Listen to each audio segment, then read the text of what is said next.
Aloha, everyone. I'm your host, Jason Schwartz. This is the Maui Neutral Zone, MauiNeutralZone.com. I have a great guest today, someone that I have been hoping to have on for a long time. You guys know that this neutral zone was created so that I could have all kinds of opinions, and we're not here. We never even carry a sword to this thing. You know, some people think that interviewers are there to kind of trick them up, and so that's not who I am. And over these years, I have a board member named Rayfield Johnson, who was walking with Dr. King. First of all, this is Gwyn Gorg. Gwyn, I don't want to just be sitting at you. Welcome to our show. Well, thank you. Aloha, everyone. Well, why don't you tell everyone your official position, and then I'll tell them my story about you. Well, let's see, my official position. I've been president of Ones you want to share. I've been president of African Americans in Maui Association. That's one official position. Another. Oh, by the way, let me interrupt. If you hear the roosters in the background, there's nothing I can do about that because where I live is very, very rural, and there are many, many chickens. So if you hear the chickens, just know that. Well, no, not really. But anyway, back to official titles. Yeah. I think the most impressive official title that I have is that I have been married. My husband and I have been married for 56 and a half years, which is rare. We met many, many years ago in the civil rights movement. We knew each other for exactly 3 weeks when we got married. And of course, my mother was, what's the matter with you? You don't even know this guy, blah, blah, blah, blah. And so my husband is German American, I'm African American. And that was in 1963. And of course, interracial marriages, or whatever the word is, were frowned upon by all kinds of people. It was very, sometimes it was not pleasant when we'd have to go places, or when I'd have to go places, and they'd see my children, because my children were lighter skinned. If I was in a black neighborhood, if I was in a white neighborhood, they'd see me and ask me if I was a housekeeper, and just absurd kinds of carrying on, and so someone said, why don't you guys move to Hawaii? Nobody's gonna care. And so in 1970, we moved to the Big Island, and we lived on the Big Island for almost 10 years. And then I went to Oahu to finish my studies and graduated from the University of Hawaii. And then we moved back to the mainland for a while, where I became very active in mainly working with younger people, hoping to help them to feel good about themselves and to know that no matter what their race, religion, nationality, ultimately didn't really matter if you like yourself, And so I worked at the House of Blues as a performer, history consultant, and did that for about 7 years. And then I worked at Agape International Spiritual Center in Los Angeles with Michael Beckwith and Ricky Beckwith. That was really, really a great experience. I was a sound assistant, and I learned as I did it. I'd never done it before, but it was so much fun. So anyway, what can I say? What can I say? I'm always appreciative of an opportunity. Excuse me. Okay. Say that one again. You're always appreciative? I'm always appreciative of an opportunity when I'm allowed to speak a little to more people, just to share some of my views. I think that when you see what goes on around the world, there's so many people suffering. There's so many people who are afraid. There's so many people who are mean-spirited. But there are so many good people like us. And so I feel a responsibility. I feel like when the opportunity allows itself, I'm required to speak out. I've been around the sun many times. I've got my oldest granddaughter right now will be 21 in a few weeks. And I've got 6 grandchildren. And so, as I was saying, when I look around and see how people can be so unkind to each other, it's like, I don't understand it, Jason. I just don't get it. Well, I have a similar situation. Let me give you my little upbringing. Yeah, yeah. I'm 69 years old. So I was born in 1951. The first camera stuff I ever remember seeing was me and my brother and my parents. My father was managing W.T. Grant Company at 125th Street and Broadway in New York, in Harlem. So all I saw was a black family and me, and the whole place was all black, and we were the only white guys. And then as I was growing up, I never really thought about race as an issue. And suddenly I got into high school, and Arthur Prysock's daughter, Janarda Prysock, was there. She was the only black in the school. And somehow I was so impacted by that experience. My high school yearbook quote is, "Don't discriminate. Goodness comes in many colors." This was guy, the only one, it was such an impact to me because I never knew this race thing was such a big deal. And that was 1969, and things were going on, and then the things were going on more and more. You were already now married for a couple of years, right? So you were a couple of years ahead of me. Right. I married in 1963. So people talk to me about, they don't remember 1968. Remember the Chicago and the race riots and all that Sure, happened? A lot of sure. people, I thought we came through that, and people like you and I who were now we're adults, that we were going to be growing up to be a society that really knew what it meant to integrate and be fair. Here you are all these years later, we're seeing the same thing. Yeah. There are some people like us that I keep thinking I have to be more visible about my openness. And I, I don't want to say not racial. People say you got to be anti-racist. I'm learning terms that I never looked at myself. I don't mean to be disrespectful when I say all people matter, but people said, "Oh, you can't do that," because that diminishes the fact that Black Lives Matter is a focused effort, which I don't want to diminish. But Sure, I've sure. always been, you know, Yeah. when I I, first met you, you mhm. were in the college. I went to the college and there was something going on. Either you were speaking there or you were a professor there. I wasn't exactly sure, but you and your husband both were there. Yeah, yeah. I was just impressed with, you guys were comfortable, and there were young students, both black and white and otherwise. And somehow here we're very blessed. But yet I know when I think of racism, I think of the Hawaiian and Haole thing. I never think about black, but you Yeah. can probably tell me here on this island and open my eyes. Or my guy in my thing, Rayfield. He's I never said, "Oh yeah, he's black." I know I made an issue of it, but now I have an issue with suddenly feeling like someone's wondering if I'm not being social and not being right somehow. When Mhm. I'd like to see that's why I'm talking too much. I keep thinking that all this stuff is talk. It's our action that's going to make the difference. It's how Yes, we are yes, with each other. yes. Yeah, absolutely. What are we seeing out there now? What do you think it is? Well, I agree with you. We can talk and talk and talk, but I always say it's setting good examples in everything that we do, Yeah, in our actions, when we have our own private thoughts and no one knows what we're thinking, how good or how pure or how, you know, are they life affirming thoughts, or are they thoughts based out of fear that will create hatred and all of those other things that are so negative?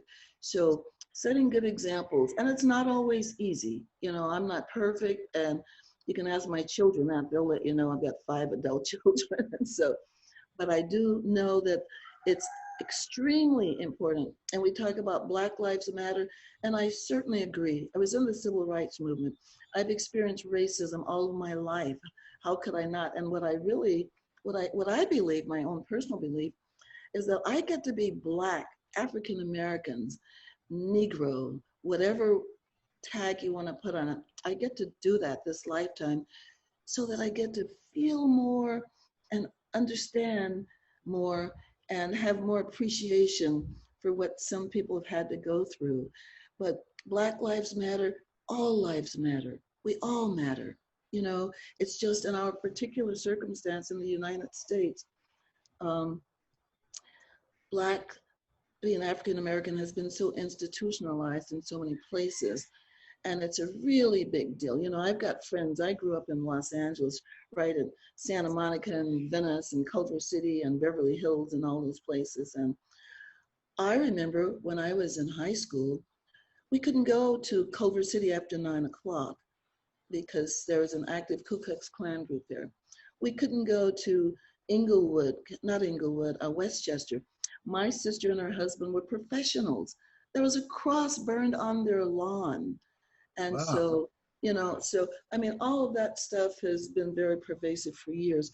And so I understand, and Black men can go out and you don't know if they're going to come back again. So I know where the focus is and why there's so much focus on. And you've lived with that your whole life, right? Absolutely, absolutely. I used to watch my father have to act sometimes like a buffoon. I didn't understand that until I became older, how he'd have to laugh and act a certain way in order to, you know, get what he needed from the white men who he was trading with. And so, you know, but my father, it was interesting. He was born in 1918. He died last year, was 101 years old. Wow. But in spite of all of his lack of education and lack of whatever was lacking, he still had a good life. You know, he was a musician and he liked everybody. And that's what I remember. That's what I learned about what I learned from my parents. Everybody was welcome in our home. And from when I was a little girl living in San Antonio, Texas, there were all kinds of people. I didn't realize until later, it's just different races. And my mother always, we would never allow to say hate. She said, that's such a horrible, horrible word. It has such a horrible feeling. So we couldn't say hate, you know. So when you grew up, your father was an active musician. He had his bands, Gates and So Yates. was that his main gig or no? No, my father, no, his main gig, actually my father was a recycler before anyone ever was doing recycling.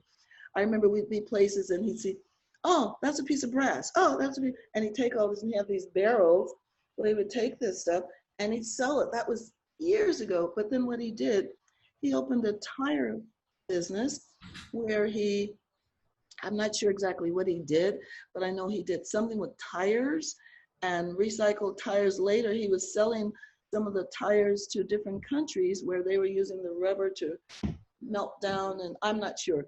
But right. Yeah, my dad was quite a character. He was, you know, more of an extrovert. Well, you know, there was a musician here named Jose Ortiz. I don't know if you knew him, but he had Zitro, which is Ortiz backwards, recycling in Kihei. And then the county expended the recycling stuff and literally drove him out of business. Yes, of course. He was a wonderful man and musician. But I find maybe musicians, we have an extra advantage in that how someone plays, we don't look who they are, what color they are. Yeah. Their attitudes are parked, you know, the gigantic melting pot of music and art and all that stuff, you know? Yeah, I agree. Well, with many artists, you know, it's a way creative people get to express themselves, and it's so needed because so many people don't recognize their creative abilities and they sort of walk around like sheep. And there are a lot of people like that, the sheeples. Yeah. And so what I have discovered that people who are, I mean, it's a generalization, but I have noticed that people who tend to be creative, whatever that's acting, dancing, writing, singing, whatever it is, there tends to be a more acceptance. They seem to accept others easily, you know. I remember as a young person, when I finally started, I was a theater arts major, so I was very, very involved in theater and performances in Los Angeles and hanging out with friends up in all of these places that I wouldn't even have gone to had I not had that in my life, you know. But yeah, I don't know, Jason. I sometimes, you know, when I was marching in the civil rights movement in the 1960s, I guess maybe I was very naive, very idealistic. And people told me, well, as you grow older, you'll lose your idealism. And I said, no, I don't ever want to lose my idealism. And so I don't think I have. And sometimes maybe people have said, well, you're very naive. And I said, well, it's okay as long as I'm careful. I can. Do you think that now with the young people and all this technology, it's becoming easier for young people to accept everybody more? Or you think it's Well, maybe so. polarizing? Yeah. I don't know. I hope so. I know they can get closer really quickly all over the world. It was very evident with George Floyd's death recently when you could see all over the world because of Yeah. technology. And so hopefully it'll have a very, very, very positive effect. I'm, I'm, I don't subscribe so much to technology. I use it because I'm a writer. I use it when I can, but I don't even have a fancy phone. I have a little flip top phone that people laugh at. I don't care. But I'm, I, you know what? My preference is to be in nature. My preference is to be in my garden. My preference is to be in the trees and appreciating all of the amazingly wonderful blessings that we had. And I'm so grateful to be able to live in Hawaii. So grateful. I'm happy to be here with you on this Zoom call because me, and the rest of the world get to come into your life and get you up close. And people want what you've got, which is a beautiful sanctuary. Imagine how fortunate we are here in Maui right now with Absolutely. all that's going on. I mean, if the COVID-19 thing wasn't enough, and then we throw in a little more problem with race and Yeah. elections and all that stuff. And meanwhile, here we are. Yeah. What we are, I feel so blessed every day. Yeah. Yeah. So that's where I focus. My partner Ariel, and yesterday I was talking to David Littman, and he said, "Oh, Gwen, my partner's mom. His partner is Christine, whose Oh, yes. mother you probably remember her Right. mother." Yes. Yes. And there's so many people that were walking and talking that were white with you, but Yes. we haven't been Absolutely. visible. Like I Yes. say, would that be helpful, or is that like Yes. Yes. to be more visible? And Yes. I don't know. Absolutely. Absolutely. Because I think that's extremely necessary. It's extremely essential. It's more, it's really, really necessary for those people who know that there's a better way to not be afraid to represent that. It's So extremely important. It's not okay to be quiet. I always tell people, I give a real simple example. I say, when we're together with our families at Thanksgiving or other holidays, and we're usually one group, and someone in our group makes a negative comment about another group, maybe racially or maybe their religion or something, it's not okay to just sit quiet. It's not okay to we don't have to become confrontational. We don't have to do that, but we have to let people know that that's not acceptable here. That's just not okay. And I don't feel comfortable when you defame others. I don't feel comfortable I don't care what their race. I feel for myself. I'm going to brag a little bit about myself, Jason. I feel so blessed because I don't look at people based on their race. I just look at people and hope our hearts connect. And as a result, I don't really do Facebook, but I did it because of a project. And I looked on there, I had so many friends, I couldn't believe it. People from all over the world, everywhere, every continent. And that's probably because I taught so many students from everywhere, but I just, and I just feel like I feel really deeply. It's it's a real serious thing for me to set a good example. I I have to do that. I have to think first about love. And when people don't like me, that's none of my business. As long as I can be safe and be just not make foolish mistakes. If I were living certain places, I know not to go into those places because it might be harmful. But I know that there will be people who don't like me, people who might hate me. That's their problem. That's their problem. It's got nothing to do with me. What has to, what I'm responsible for is, who am I?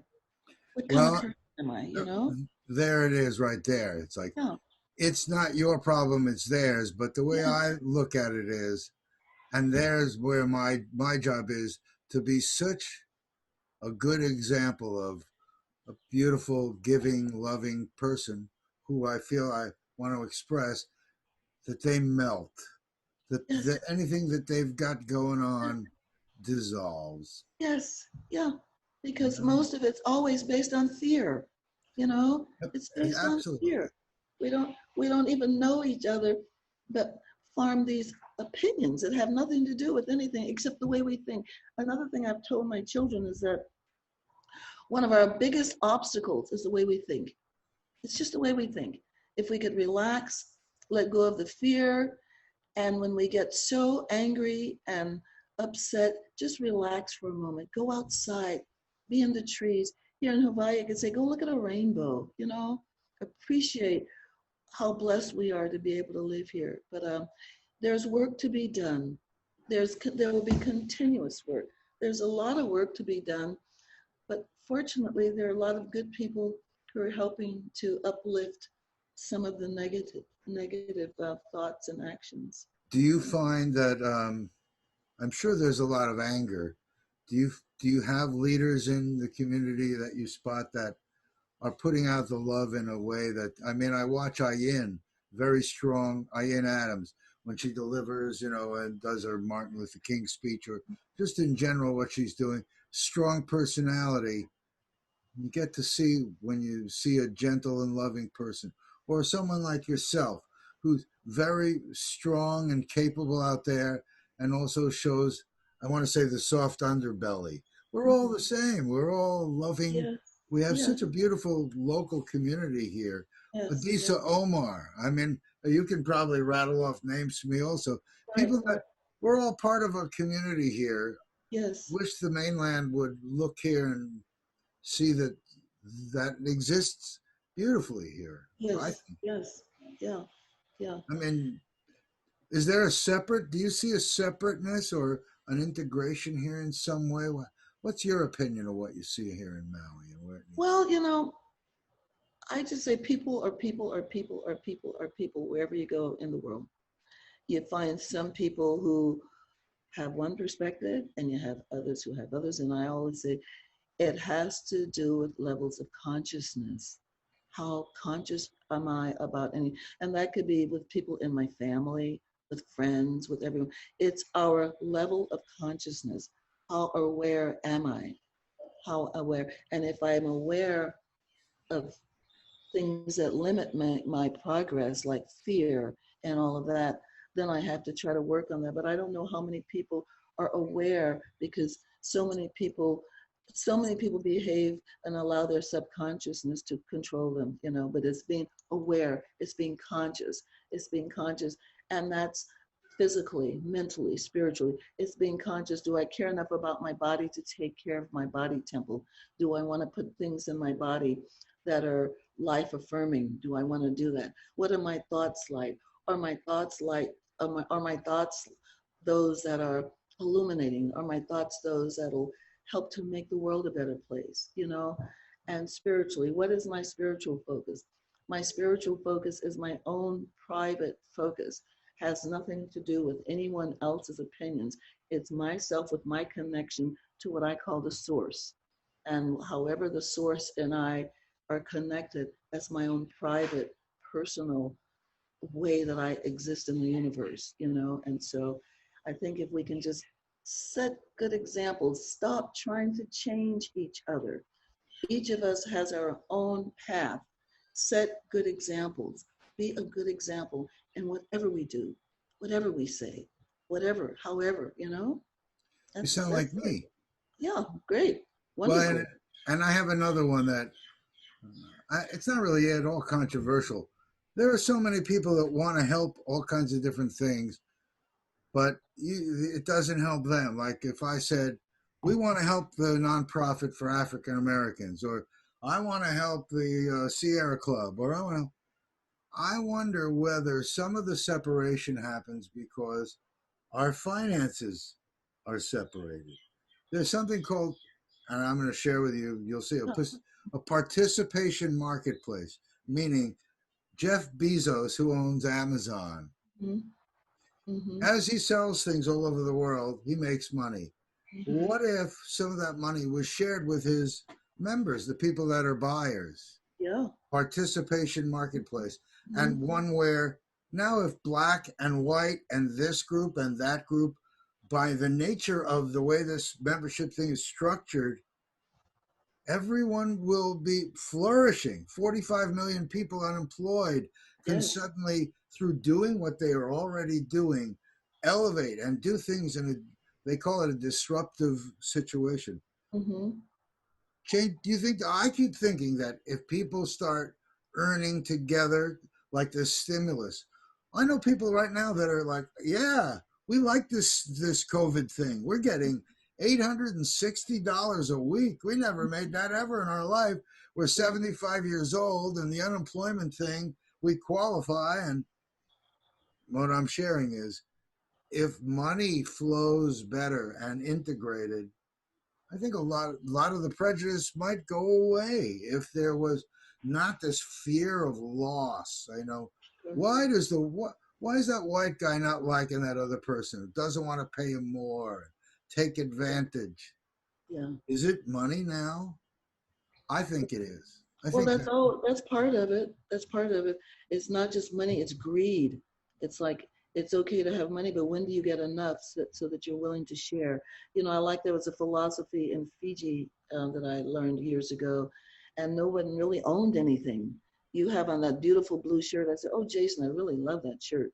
And at some point, you offer that shirt to me. You know, and so it was a continuum. You know, so money is money is absolutely a necessity in our materialistic way of life, and you know. and I like to think that if I have a lot and those around me don't have, what Yes. kind of joy do I have in my life if I have and no one around me is flourishing and enjoying?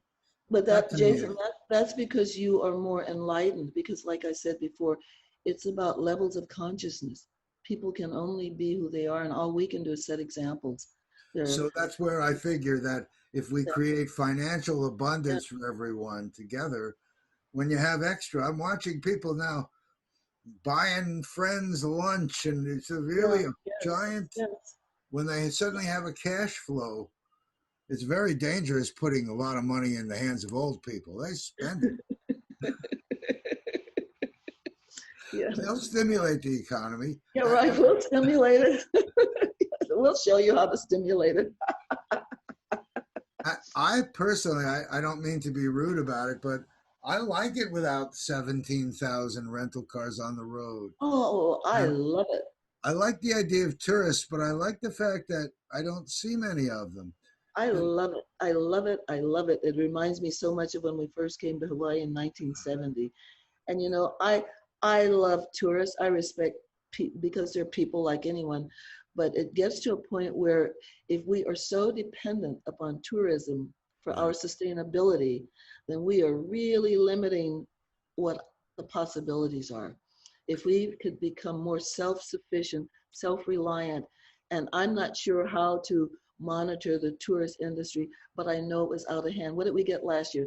We had over 3 million tourists come to our island, you the know? number that I heard was 60,000 travelers a day. I That's thought it was 60 to 30 per day. And look at all of those cars. I mean, it's it's no wonder we are where we are. It just makes no sense. And it's all based on greed. It's like, when is there enough? When can we just balance it so we can have good air, just good air?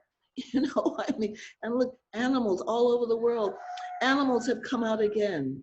They've been so afraid because there have been so many people out, you know, and so how do we balance all of this? What do we do?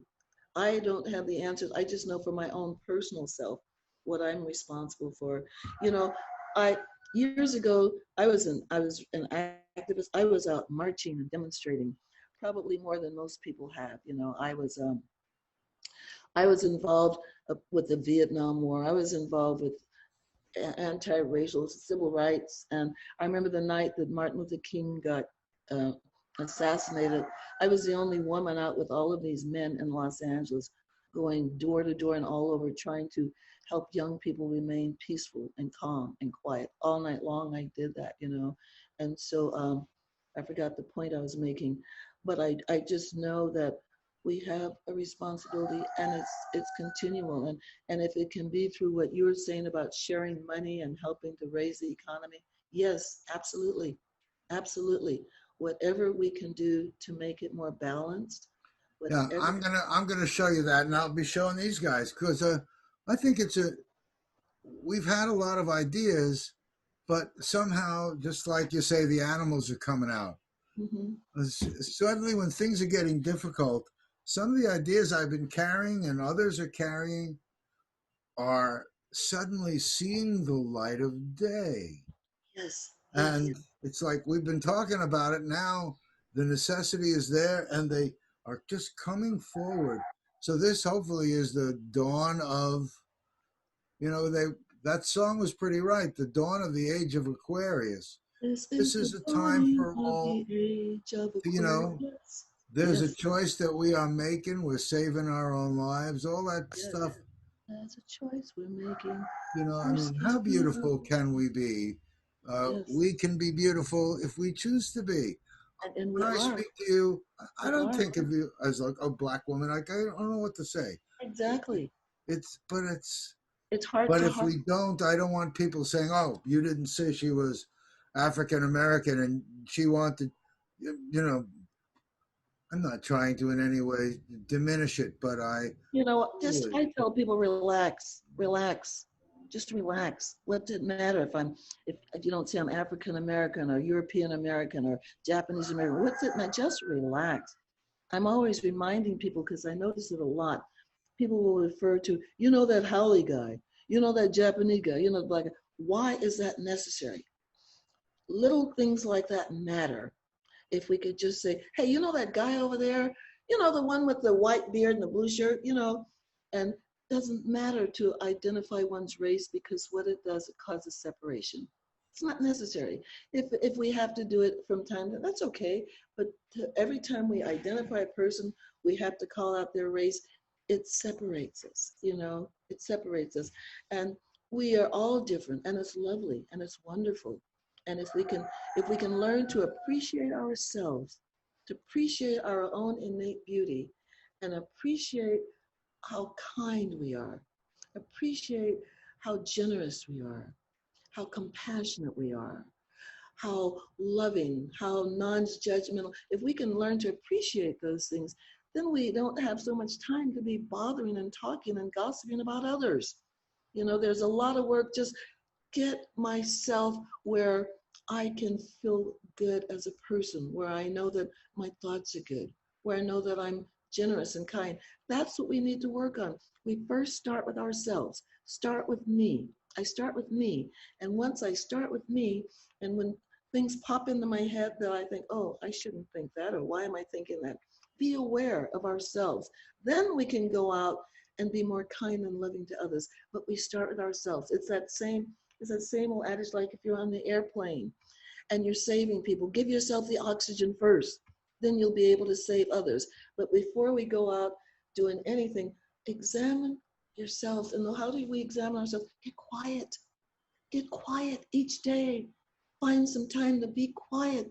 15 minutes minimum. I call it me time. There's a time during the day that's just reserved for Gwyn. It doesn't mean I don't love others, but I love Gwyn. And I have to get Gwyn together before I can do anything else.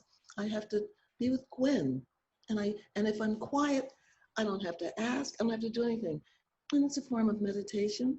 But if I'm quiet with Gwyn, everything else evolves so beautifully. But if I'm struggling, trying to figure this out and that out and analyzing, it just creates more confusion and chaos. Get quiet with ourselves. It's essential. Get quiet. Turn off all of the electronics. Go out by a tree. Appreciate the flowers. Just get quiet. If we do that, we get to calm down our nervous systems. If we calm down our nervous systems, we let go of so much anxiety. we let go of anxiety, we get to relax and let go of some of the fears and the confusion. And once we do that, more love can come forth, more love can erupt. It's really, really simple. You just have to trust ourselves. Just trust. Don't be afraid to be quiet. You know, Jason, at one point, my husband and I, we've lived in some really, really wonderful places. We lived up near, at one point we were 20 minutes from Yosemite where we lived, way up into the woods. Then another time we lived in a place north of San Francisco, far up into the mountains. And people would come and they'd be so uncomfortable. They'd say, "Oh, it's so quiet up here." I said, "I love it, I love it." And when we needed music, or there was music, there was everything, but it was quiet, and people had a difficult time being with themselves. You know, they had a difficult time. I had a friend once, listen to this one, I'm not sure this is X-rated or not, but I had a friend who was a psychiatrist. And my friend told me that when he had private sessions with some of his patients, most of them had never seen their bodies naked. They'd never looked at their bodies naked because people are so afraid. They're so controlled and so confused. And he said, I would just tell them, don't do anything. Just look at yourself. Appreciate who you are. Nothing else. That was the assignment. And that was so difficult. And so, you know, it's like we love ourselves, then we love others. It's essential. Love yourself. Check out your toes and your feet and your ankles and your thighs and your stomach and your chest. How do you feel?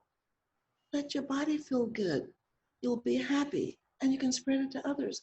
And remember, none of us can be any more than we are because it all is based on our levels of consciousness.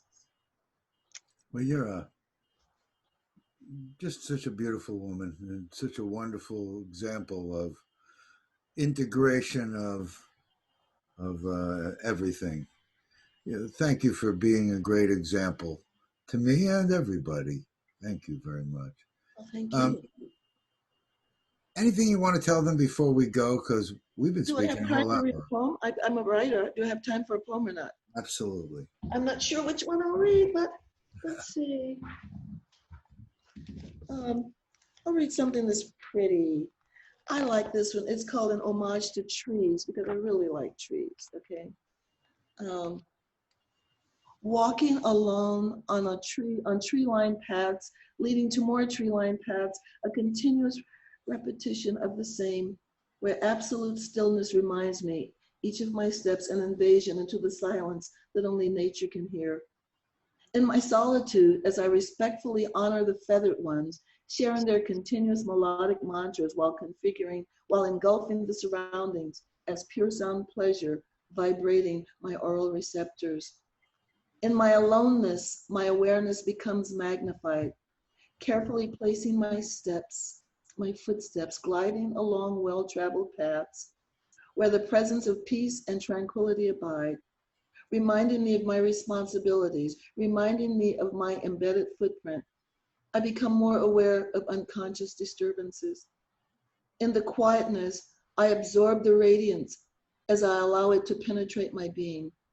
I access the uninterrupted vibrations emanating from the ethers. I permit the stillness to enter into my private places where only the me dwells. In this acceptance, visions of clarity manifest, solutions reveal themselves. In my soundless acceptance, with trees lining the path, reaching to infinity, bearing witness to a newly born awareness, a sweet remembrance of innocence, and a newly realized freedom bursts forth, envelops me. Unrestrained happiness takes control. The wind halts, I freeze in readiness, and the new me emerges in a dance of a recently found rhythm in the peace and comfort dwelling amongst the trees. And so it is. Beautiful. Nice feeling. Is that you write all the time? Are you poetry your favorite medium? I write poetry, and I've written 3 books, yeah, and I'm writing my first novel now, and I'm 3/4 of the way finished. So. Wow. Well, I hope you'll come back and share some of that another time here with me. Would love to. And Jason, thank you so much for the work you're doing. Thank you, thank you, thank you. You're welcome. You know, I like to say I'm sort of like Vanna White. I keep introducing everybody. Great, There great. are some, at some point we'll look at some of the things I'm doing, but this community is so rich with beautiful people like yourself. That's what I'm trying to really do is show our community all these great pieces that fit together. Yes, And, we are so, like you said so many times here, we are very blessed to be here. And yes, may we take it to even greater heights through our understanding of and putting out into example of what it is yes, to love each other. You yes. know. Thank you, Gwen, for being here with me and with everybody here. Thank you. I share. Thank you guys out there for joining us. If you want to get in touch with Gwen, do we want to give Gwen's Oh, yeah. page I'd and like to stuff? give my website. It's www.gwyn, GWYNGORG.com. GwynGorg.com. Yay. And we're going to be putting it up through the show so you'll have be easy time. Thank you. Gwen, thank you again for being with us. Thank Thank you you. guys for being with us. We will see you again at the MauiNeutralZone.com. We're on KAKU Radio and Akaku Maui Community. Used to be television, now it's Maui Community Media, because where everything's on YouTube and up on the web. We're in an age where this message can be all around the world. So if you like what you're hearing, no matter where you are, you can be with us and part of what we're doing, and we're part of you. Blessings. Thank you, everyone. Thank you, Gwen. Aloha.